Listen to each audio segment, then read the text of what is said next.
Bienvenue dans la 7e vidéo de cette série sur le pré-traitement de données ou Data Pre-Processing.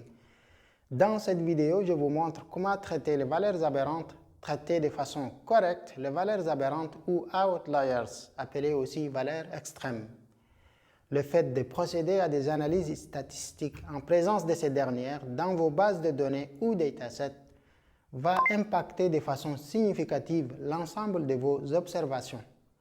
En effet, pour la plupart des méthodes, on sait d'ores et déjà avec certitude que les conclusions qui seront tirées sont fausses si vous ne savez pas traiter de façon cohérente ces valeurs particulières.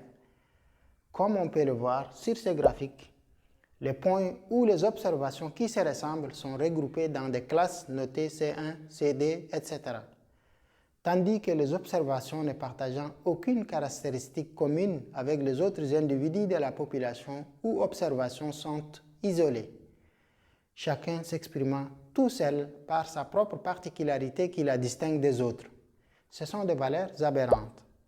Alors, si vous les supprimez lors de vos analyses, vous déformez la réalité. Si vous ne les supprimez pas, vous faussez les résultats de vos analyses. Qu'est-ce qu'on fait alors? Eh bien, il y a deux solutions à retenir, plutôt deux compromis. Le premier, dans le cas où elles sont d'une très faible proportion, alors on peut considérer qu'elles n'affectent pas de façon globale toutes nos observations, ou plutôt on considère que leur effet est négligeable, car elles ne sont pas assez représentatives. On peut donc les supprimer. C'est ce que nous allons voir tout de suite. Deuxième compromis avec deux options très importantes. La première, si elles sont d'une proportion assez importante, créer un sous-dataset et les analyser à part. Si par contre, elles sont d'une proportion ni très faible, ni trop forte, alors on peut les remplacer et les analyser avec l'ensemble de nos observations. Voici la liste des questions qu'on va traiter. Je vais vous montrer comment détecter les valeurs aberrantes. Il faut s'assurer qu'elles existent avant de vouloir les traiter. Ensuite, on va créer un sous-dataset composé uniquement de valeurs aberrantes pour les analyser à part, notamment lorsque vous en avez beaucoup dans vos datasets. Les supprimer si on n'a plus besoin de les garder. Et pour terminer, je vous dirai quelles sont les précautions à prendre. Avant de commencer à coder, abonnez-vous à cette chaîne. C'est vraiment parce que vous mettez des pouces bleus, vous vous abonnez à la chaîne et de me laisser des commentaires que je pourrai continuer à vous proposer du contenu gratuit de qualité. D'abord, je vous invite à regarder la première partie de cette vidéo, du début à la fin, car vous trouverez de nombreux exemples traités qui vous permettent de bien comprendre les différentes techniques et astuces qu'il vous faut pour traiter correctement ces valeurs considérées parfois comme anomalies. Aujourd'hui, on va traiter des données relatives aux ventes des supermarchés. Vous connaissez ces enseignes qui se multiplient sans cesse dans les villes les plus peuplées du monde. Le célèbre dataset Supermarket Sales, que vous connaissez peut-être. Eh bien, le voici. On a d'abord le nom de la ville, le type de client, membre ou normal. Alors, normal, ça voudrait peut-être dire client régulier. Gender, homme ou femme. Product line, accessoires électroniques, produits de santé, de beauté, etc. Le prix unitaire, la quantité du produit vendu, la taxe à payer, le total, ainsi que les moyens de paiement utilisés. Pour avoir un descriptif complet du dataset, je vous laisse les liens en description.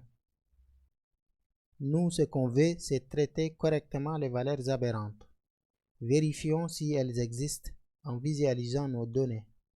Saisissez donc ces lignes de code et exécutez la cellule. On appelle cette fonction boxplot data. On exécute la cellule. Comme on peut le voir, il y a des outliers, non pas dans tout notre dataset, mais uniquement pour certaines colonnes, telles que la colonne totale par exemple. On a des outliers ici. Même chose pour la colonne Cox, on a quelques valeurs aberrantes là. ainsi que la colonne taxe aussi. On n'a pas beaucoup de valeurs aberrantes ici, mais on a quelques valeurs extrêmes là. Et ainsi que la colonne, cette dernière colonne également, on a quelques valeurs aberrantes. Ce qu'on va faire, c'est de récupérer ces 4 colonnes et les mettre dans une variable qu'on va appeler features. Maintenant, nous allons remplacer de façon appropriée ces valeurs aberrantes qu'on vient de détecter pour les colonnes qu'on a dans features. Saisissez donc ces quelques lignes de code où on calcule tout d'abord le premier quartile pour cette colonne, ensuite le troisième quartile pour cette colonne également. Ici, moi j'ai utilisé la méthode percentile, mais à la place, vous pouvez utiliser la méthode quantile. Dans ce cas, n'oubliez pas d'ajouter 0,25 à la place de 0,25. Ensuite, on calcule la limite ou la borne inférieure, qui est le premier quartile moins 1,5 fois écart interquartile, ainsi que la limite ou la borne supérieure, qui est le troisième quartile plus 1,5 fois écart interquartile. Ainsi, toute valeur de cette colonne se trouvant en dehors de cet intervalle est considérée comme une valeur extrême. Elle va donc être remplacée soit par la borne inférieure, soit par la borne supérieure.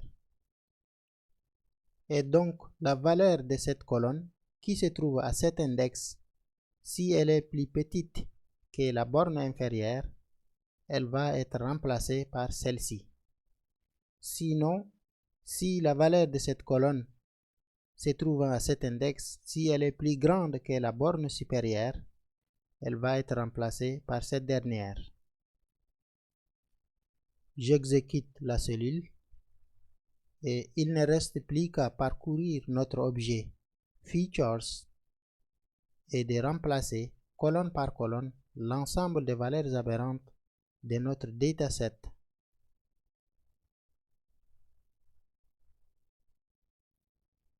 Vérifions en appelant la fonction boxplot qu'on a écrit au tout début. Data Features.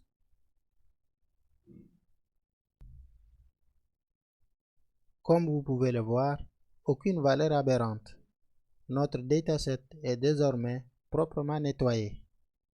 Toutes les valeurs qu'on a vues ici, toutes les valeurs aberrantes qu'on a vues ici, ont été remplacées soit par la borne inférieure, soit par la borne supérieure qu'on a vue ici. À présent, vous savez comment remplacer les valeurs aberrantes.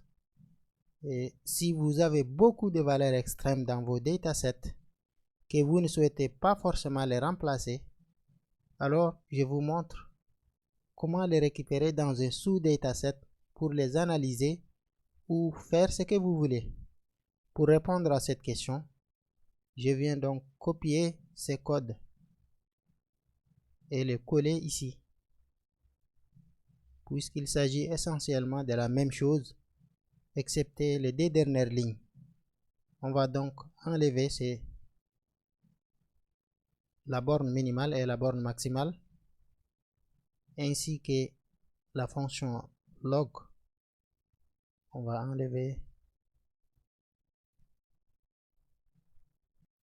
puisqu'il s'agit de retourner une partie de notre data frame en fixant des conditions. Je vais donc mettre ceci entre parenthèses. Même chose ici.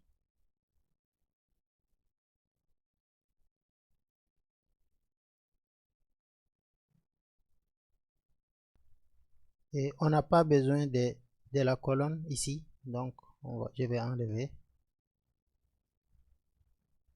Et on va tout simplement retourner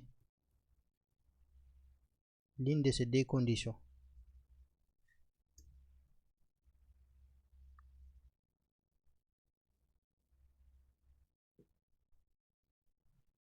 Ça veut dire qu'on va récupérer l'ensemble des valeurs qui sont inférieures à la borne minimale, à la borne inférieure, ou bien l'ensemble des valeurs qui sont supérieures à la borne maximale.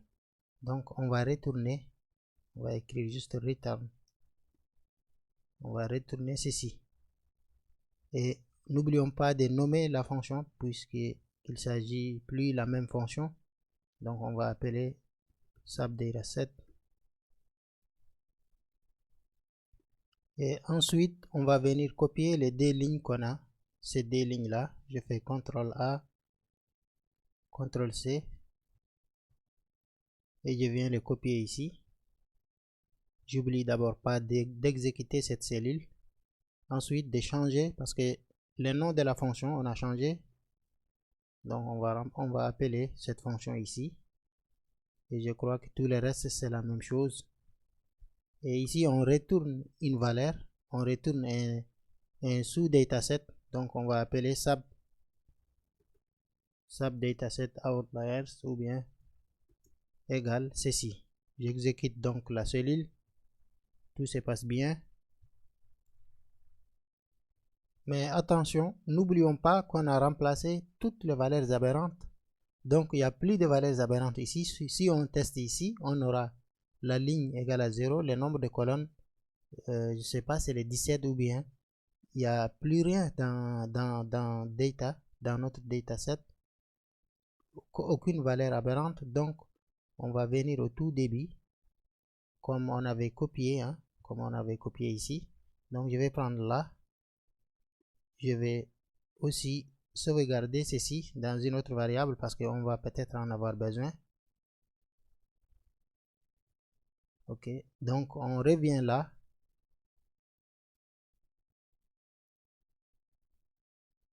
C'était où? On était ici. Voilà, à la place des data, on met copie. Voilà. Donc j'exécute ceci. Et maintenant, je peux appeler la méthode boxplot qu'on avait écrit au début pour les tester. Non pas boxplot, on va appeler juste copie. Et features.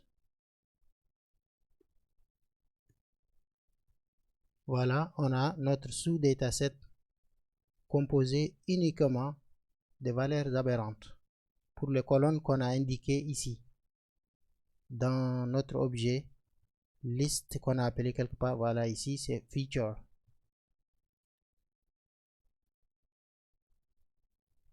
Non, je me suis trompé, c'est pas copie mais plutôt subdataset ici.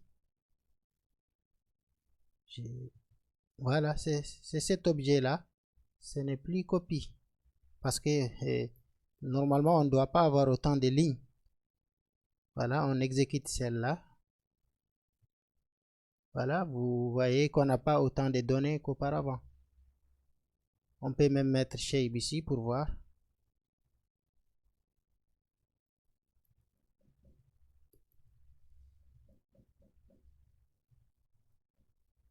Vous voyez, on a que 9 lignes et 4 colonnes. C'est tout à fait logique. Vérifions maintenant que les valeurs qu'on a dans notre sous-dataset sont les bonnes. Donc pour cela, on pouvait voir le maximum de chaque colonne, par exemple. Regardez pour la colonne taxe, on a 49. Total, on a les valeurs aberrantes commencent à partir de... C'était au début, si on peut comparer avec... voilà les valeurs qu'on a ici. Regardez, c'est autour de 1000 pour la colonne totale. Pour la colonne max, c'est difficile de lire sur les graphiques, mais on verra. Ici, on peut lire très clairement. Le maximum total, c'est à partir de 49. Pour la colonne Cox, on peut vérifier 993. On peut vérifier ce qu'on a sur ce qu'on a dans le graphique.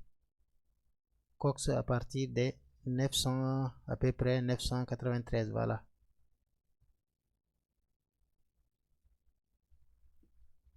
Et vous voyez que la récupération, elle est très simple. Il suffit juste de poser une condition en filtrant les informations dont on a besoin, et puis c'est tout. Maintenant ici, comme vous le voyez, on n'a pas beaucoup de données. Ça ne suffit pas pour les analyser à part, hein. On a que combien de lignes? 9 lignes et 4 colonnes, hein. On a que 9 lignes, c'est pas assez. Et peut-être que vous avez beaucoup dans vos datasets, des centaines voire des milliers de lignes, des outliers. Dans ce cas, ça peut constituer un dataset pour être analysé à part. Maintenant, on sait comment remplacer ces valeurs particulières ou les récupérer. La question suivante, c'est comment les supprimer. Mais attention, dans la vie réelle, on ne supprime quasiment jamais les valeurs aberrantes.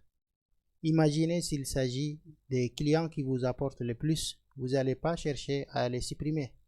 Au contraire, vous allez chercher à faire une segmentation clientèle afin de leur proposer des offres pour les fidéliser. Si votre objectif est juste de savoir comment les supprimer, voici le code. Ce qu'on fait ici, si la valeur de cette colonne de notre dataset se trouvant à cet index, si elle est supérieure à la limite qui est ici, plus le troisième quartile, dans ce cas, c'est une valeur aberrante, on le supprime grâce à la fonction drop de Panda. Même chose pour la borne supérieure, la valeur qui se trouve de cette colonne de notre data frame se trouvant à cet index, si elle est inférieure au premier quartile moins la limite, dans ce cas, on les remplace. Et donc la suppression aussi, elle est très simple. Donc ce qu'on fait ici, c'est juste pour une seule colonne. Et donc maintenant, on va parcourir la liste de toutes nos colonnes et appeler la fonction drop outliers. L'objet ici, c'est pas data, parce que ici, on avait supprimé l'ensemble des valeurs aberrantes. On avait non pas supprimé, mais on avait remplacé. Donc, n'oubliez pas l'objet qu'on a mis. On a sauvegardé nos données dans un objet au début qu'on a appelé CP. Donc, j'exécute les deux cellules. Et si j'appelle maintenant la fonction boxplot, notre boxplot, pour vérifier si les valeurs aberrantes sont supprimées ou pas, l'objet c'est CP. J'exécute la cellule et comme vous pouvez le voir, aucune valeur aberrante. Donc, ici on a supprimé l'ensemble des valeurs aberrantes. Voilà donc en résumé, on a commencé par les remplacer. Ensuite, on a récupéré l'ensemble des valeurs aberrantes dans un sous-dataset. La dernière question ici, c'est la suppression. Et maintenant, on peut se poser la question qu'est-ce qui nous garantit que les modifications apportées n'affectent pas de façon globale la réalité exprimée par nos données? Pour répondre à cette question, généralement on regarde la variabilité des données avant et après les modifications apportées. S'il y a un écart assez grand dû à ces modifications apportées, il faut en clair trouver d'autres alternatives. Par exemple, la méthode describe disponible de base dans Panda nous fournit quelques statistiques basiques telles que l'écart type, la moyenne, la médiane et min-max de chaque colonne, qui nous donne une idée de la variabilité des données avant les modifications et après les modifications. Donc, n'hésitez pas à voir dans vos datasets avant d'apporter les modifications qu'on a faites dans cette vidéo et même après vérifier si l'écart est trop grand, c'est que les modifications affectent trop de manière globale sur l'ensemble de vos données. Donc dans ce cas, ça va certainement aboutir à une conclusion qui est déformée, donc c'est pas bon. Sachez également qu'il existe d'autres méthodes que nous allons les découvrir prochainement. Si vous avez des questions concernant les sujets traités dans cette vidéo, n'hésitez pas à les poser dans les commentaires. Et s'il y a une partie que je n'ai pas bien expliqué ou que vous ne compreniez pas du tout, posez vos questions, je réponds absolument à toutes. Pour conclure cette partie sur les valeurs aberrantes, n'oubliez pas en tant que data analyst ou data scientist ou même data engineer quelquefois que le résultat final de vos analyses va servir à des prises de décision stratégiques pour l'entreprise pour laquelle vous bossez. Si jamais vos conclusions sont fausses ou qu'elles sont erronées, alors cela pourrait entraîner des conséquences inestimables, voire catastrophiques. Prenez donc le temps de voir et de revoir les choses correctement et tout va bien se passer. N'oubliez pas de mettre un like à la vidéo, de vous abonner aussi à la chaîne si ce n'est pas encore fait et d'activer la notification pour ne rater aucune vidéo. Bon apprentissage et à très vite pour d'autres vidéos.